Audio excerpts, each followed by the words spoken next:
Hello and welcome to the latest edition of the Belle-Epoque collection. Today I'm going to be talking about one of the most important Australian female artists and printmakers, Ethel Spowers. Ethel Louise Spowers was born in South Yarra, Melbourne in 1890. Ethel enjoyed a privileged and cultured upbringing, raised in a mansion on St George's Road with a private school education. After briefly attending art school in Paris, Spowers studied drawing and painting at Melbourne's National Gallery schools. Her first solo exhibition was held in 1920 at Decoration Galleries in Melbourne, where she displayed a series of fairy tale drawings influenced by the work of Ida Outhwaite. In 1921, she moved to London to study at the Regent Street Polytechnic and the Académie Renshaw, Paris. Her reputation as an illustrator grew with successful solo exhibitions at Macrae Gallery in London and two more in Melbourne in 1925 and 1927. By this time, she was also producing woodcuts and lino cuts inspired by Japanese art and covering a broad range of subjects. In 1928, Spowers returned to London with her best friend and contemporary Evelyn Syme, and they began studying printmaking at the famous Grosvenor School of Modern Art.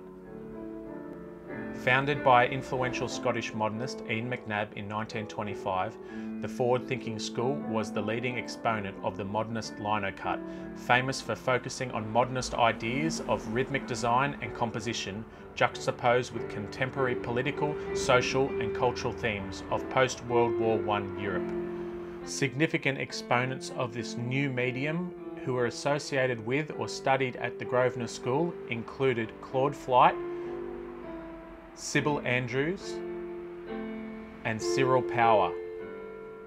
These artists were responsible for making printmaking fashionable and relevant again, producing some of the most iconic images of the 20th century.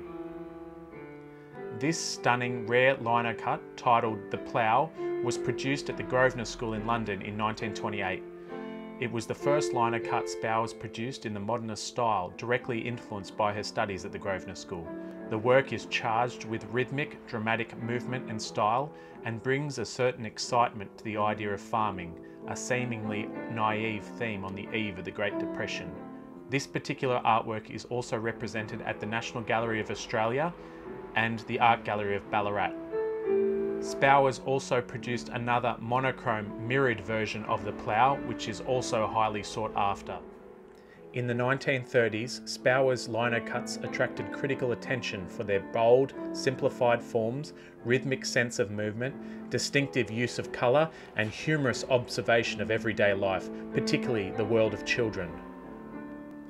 At Belle-Epoque, we also have other important original artworks associated with the Grosvenor School of Modern Art, including the epic modern masterpiece Notre-Dame de l'Assomption en Samoa, attributed to the Scottish modernist and Grosvenor School founder Ian McNab, produced around 1930, and the subtle watercolour Ravine by Spowers' best friend and contemporary Evelyn Syme, produced around 1920.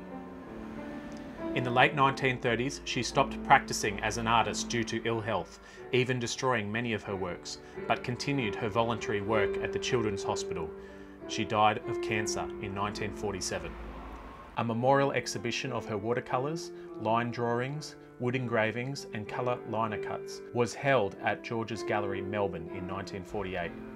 Her works are held in all major national and regional galleries in Australia. Spowers was one of the most important printmakers of the 20th century, and prints like this are incredibly sought after. So much so that in 2012, Spowers' masterpiece, A Gust of Wind, sold for a total of 213,000 Australian dollars at an auction in London. I hope you've enjoyed this edition of the Belle-Epoque collection and learned something new, and I hope to see you next time. Take care.